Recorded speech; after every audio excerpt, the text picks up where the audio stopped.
ISR9 news కి స్వాగతం. కర్నూలు జిల్లా ఆదోని మండలం సంతెకుడ్లూరు గ్రామంలో నిన్న DSP CI రేపు జరగబోయే ఎన్నికల లెక్కింపు నేపథ్యంలో ఎలాంటి సంఘటనలు జరగకుండా ముందస్తుగానే సూచించారు. Kurnool reporter Mahalingappa, ISR9 news. ప్రజలకు సమస్య లేకుండా చేయగలిగినాం. అదే రకంగా మీరు ఒక్కటే చేయాల్సిందే. మీరు ఇన్ని దాంట్లకి మేము బందోబస్తు కల్పించినాం. మీరు పండుగలు హ్యాపీగా చేసుకుని ఎగిరినాడు ఎగిరినాడు దుంకినాడు అంతా చేసినా కూడా మేము సంతోషంగా చేసుకున్నారు కాబట్టి సహకరించాం. అదేవిధంగా మీకు చెప్పేది ఒకటే, అది కూడా మీ గురించే చెప్పేది, మా గురించే. మీరు కొట్లాడుకుంటే మేము కేసులు పెడతాము. ఇంకొక ఉంటే 6 నెలల్లో ట్రాన్స్ఫర్ అవుతాం, అంతే కదా. తర్వాత కేసులకి తిరుక్కునేది మీరే, ప్రతిసారి ఇది చేసుకునే మీరే. ఈరోజు తాడిపత్రులు ఎవరినో మీ బంధువులు ఉంటే కనుక్కోండి. అక్కడ ఎట్లా లీడర్లు అంతా పరాలు అయిపోయినారు. ఇప్పుడు హ్యాపీగా క్యాండిడేట్లుగా నిలబడిన వాళ్ళకేమో హైకోర్టు ఏం చెప్పింది, వాళ్ళ 5వ తేదీ వరకు అరెస్ట్ చేయొద్దు ఉంది. కాబట్టి వాళ్ళు హ్యాపీగా తిరుక్కుంటుంటారు. గ్రామాల్లో లీడర్లే కదా, గ్రామాలకు లీడర్లు అంతా ఊరు వదిలేసి వెళ్ళిపోయినారు. ఎక్కడ 728 మంది ఉంటే యా ఊరు ఆయన ఉన్నాడో, యారెడ్డి ఉన్నాడో, ఎవడున్నాడో ఎట్లా తెలుస్తుంది. దాంట్లో 728 మంది ముద్దాలు తాడిపత్రి కాన్స్టిట్యూన్సీ మొత్తానికి, అసెంబ్లీ నియోజకవర్గం మొత్తానికి. యా ఊరు లీడర్ ఉన్నాడని ఎప్పుడు తెలుస్తుంది? అంతవరకు ఊర్లన్నీ వదిలేసి వెళ్ళిపోయినారు. ఇప్పుడు దేశాలు బట్టి తిరుగుతున్నారు. కాబట్టి ఈ సమస్యలన్నీ మనకెందుకు, ఏదో వచ్చిన ఎలక్షన్లో ఎవరో ఒకరు గెలుస్తారు, ఎవరో ఒకరు 10 మంది నిలబడినారు మన ఆదూరు కాన్స్టిట్యూన్సీ నుంచి. 10 మంది గెలుస్తారా? ఒకరే గెలుస్తారు. ఎవరు గెలిచినా మనకు ఒకరోజు బిర్యానీ పెడతారు, లేదంటే ఒకరోజు మంచి టీనో కాఫీనో తాపుతారు, అంతే. ప్రతిరోజు ఎవరో ఒకరు గెలిస్తే నేను మీ ఇంటికి నెల ఒక 20,000 డబ్బులు పంపిస్తాను, మీ సంసారం అంతా నేను చూస్తాను అని ఎవరో చెప్తారా? పంపిస్తారా? మనకి ఎవరు పంపిరు? మీరు మీ పని మీరు చేసుకోవాల్సిందే. వ్యవసాయమో వ్యాపారమో మీ పని మీరు చేయాల్సిందే. మేము యూనిఫామ్ వేసుకొని మా పని మేము చేయాల్సిందే, అంతే కదా. మనల్ని ఎవరితో కూర్చోబెట్టి ఇంటికాడ నుండి డబ్బులు పంపిస్తారా? పంపిరు కదా. పంపిస్తారా అట్లా ఏమన్నా డబ్బులు? కాబట్టి వాళ్ళు అట్టే వాళ్ళు చేసుకుంటుంటారు. మన పని మనం చేసుకుంటూ ఉంటారు.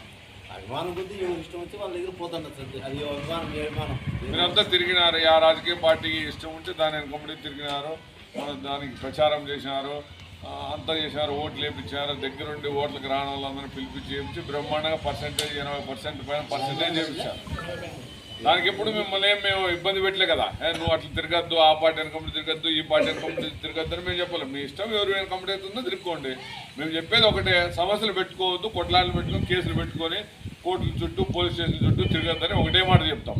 దేనికైనా కానీ, పండగలకైనా అదే చెప్తాము, ఎలక్షన్లకైనా అదే చెప్తాం. కాబట్టి మీరందరూ కూడా సహకరించి ప్రశాంత వాతావరణంలో ఉంటారని కోరుకుంటూ మీ తరఫున DSP సార్కు మాటిస్తున్నాను.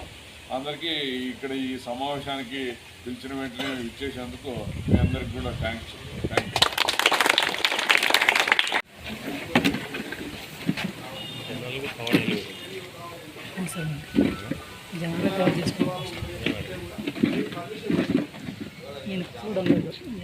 జనే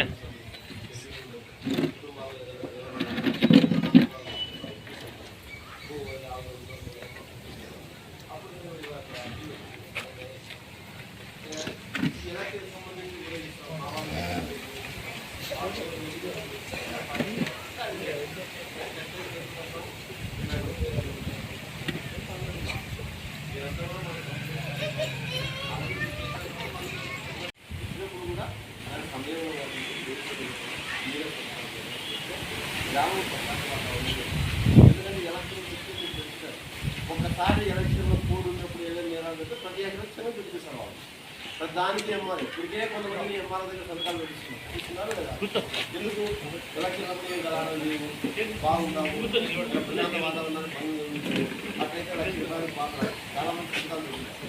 అవన్నీ కూడా చాలా పిల్లలు ఫిల్ చేస్తాం, వాళ్ళందరూ చూద్దాం. ఒక 3-4 ఎలక్షన్లో ఏర్పాటు చేస్తాం. మరొకసారి మీకు అందరికీ కూడా ధన్యవాదాలు తెలుపుకుంటూ, దీనికి వచ్చే 4వ తేదీ 1వ తేదీ నుంచి 1వ తేదీ ఆ రోజు వస్తాయి. ఎవరు వస్తారు, ఎవరు వాళ్ళతో సంబంధం లేకుండా ఎవరెవరికి వస్తారు, ఎవరి పని వాళ్ళు తప్పదు కదా. ఎవరికి వచ్చినా మన పని మనకు తప్పదు. మనం బాధ్యత మనం నెరవేర్చుకుంటూ పోతాం రాల్సిందే. అదంతా తాత్కాలికం ఉంటే ఆ రోజు ఏదో వచ్చే మాట్లాడుకుంటాం పోతుంటాం ఉంది. అది అట్లే ఉండాలా. ఎన్నికలు అనేది వస్తూ ఉంటాయి, పోతూ ఉంటాయి, అంతే కదా. అదేంటి మన గ్రామంలో మీరు రేపు పొద్దున ఉంటారు, ఒకప్పుడు అవన్నీ చేస్తే నేరం కాదు. టపాకాయలు కాల్చినారు, మీరంతా చూసింటారు, ఊరేగించినారు, అదంతా నేరం కాదు. కానీ రాష్ట్రంలో నెలకొన్న ప్రత్యేక పరిస్థితుల దృష్ట్యా ఎక్కడో 2-3 సార్లు జరిగింది. కానీ వాళ్ళు అట్లా ఉండదు కదా, ఆ ఊర్లకే కాదు అన్ని ఊర్లకు నియమ నిబంధనలు ఒకటే పెట్టేసినారు. టపాకాయలు కాల్చకూడదు, సభలు సమావేశాలు ఉండకూడదు, గుంపులుగా జనాలు ఉండకూడదు. ఇదంతా కూడా మనకు రాష్ట్ర వ్యాప్తంగా వర్తింపజేసినారు. ఆ విధంగా ఎక్కడెక్కడైతే జనాభా ఎక్కువ ఉందో ఆ గ్రామాల్లో మేము కూడా ప్రజలకు తెలియజేస్తే బాగుంటుంది. ఎందుకంటే ఒకవేళ చట్టం దృష్టిలో తెలిసి చేసినా తెలియజేసినా అది నేరం అవుతుంది. నాకు తెలుసు సార్ గుంపులు నలుగురు ఉంటే నేరం అనేది నాకు తెలియదంటే ఒప్పుకోరు. ఇంకా నేరం అంటే నేరమే అంతే. అప్పుడు మీరు గ్రామ పెద్దలు కావచ్చు, పిల్లలు కొంత గ్రామస్తులు మీ పిల్లలను కూడా ఆ 4 రోజుల సమయంలో ఆ 2 రోజులు ఊరుకుంటే ఇక అయిపోయింది అంతే. ఇప్పుడు ఎలక్షన్లో నిలబడినాక ఒకరు గెలుస్తారా ఒకరు ఓడిపోవాలి అంతే కదా. అందరూ అయితే గెలిచలేరు కదా, 10 మంది పోటీలో ఉండాలి. 10 మంది గెలుస్తారా?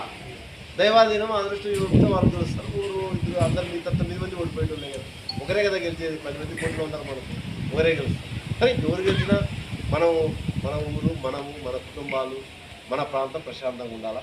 మనమంతా కూడా దానికి ఏదైనా ఎవరైనా ఒకరు అట్రాక్ట్ అంటే మీరే గ్రామస్తులు నాకు చెప్పుకుంటే మంచిది. పోలీస్ స్టేషన్ వరకు వచ్చి పోలీసులు వచ్చి ఇదంతా అవసరం లేదు.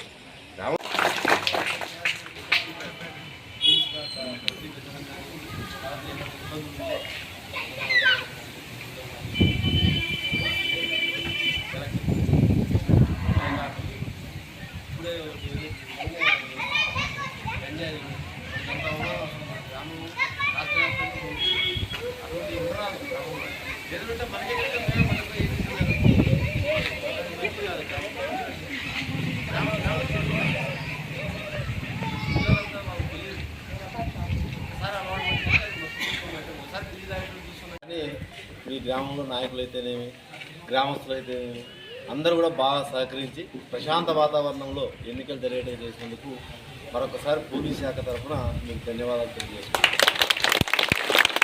మీరు న్యూస్ చూస్తుంటారు, పేపర్ చదువుతుంటారు.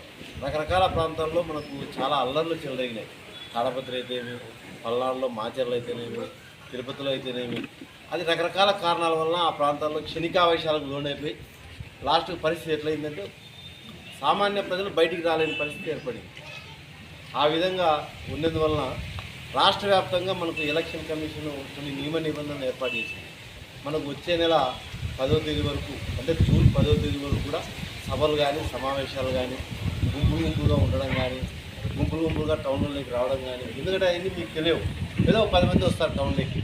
ఆ విధంగా రావుడు ముఖ్యంగా మనకు 4వ తేదీ, ముఖ్యంగా 1వ తేదీ. ఎందుకు 1వ తేదీ చెప్పండి? ఎవరన్నా 1వ తేదీ నుంచి మనం ఎందుకు జాగ్రత్తగా ఉండాలి చెప్పండి?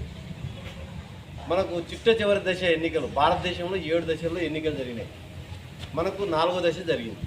ఇంకా ఈ రోజుకు 6వ దశ అయిపోయింది. ఇంకొక దశ ఉంది, 7వ దశ. 7వ దశ 1వ తేదీ అయిపోతుంది. అయిపోతానే ఏమొస్తాయి టీవీలలో అంతా ఎగ్జిట్ పోల్స్ వస్తాయి. అంటే ఊహిస్తారు, ఆ పార్టీ గెలుస్తుంది, ఈ పార్టీ గెలుస్తుంది, వాళ్ళకి ఇన్ని సీట్లు వస్తాయి, వీళ్ళకి ఇన్ని సీట్లు వస్తాయి, ఆ రాష్ట్రంలో వాళ్ళ అధికారంలోకి వస్తారు, ఈ రాష్ట్రంలో వీళ్ళ అధికారంలోకి వస్తారు, వాళ్ళు రకరకాల ఊహలు వేస్తారు. అప్పటి నుంచి కూడా మనం అంతా కూడా గ్రామంలో జాగ్రత్తగా ఉండాల్సిన పరిస్థితి. బెట్టింగ్లు కావచ్చు, లేకపోతే విజిల్స్ వేయడము, కేకలు వేయడము, టపాకాయలు కావడము,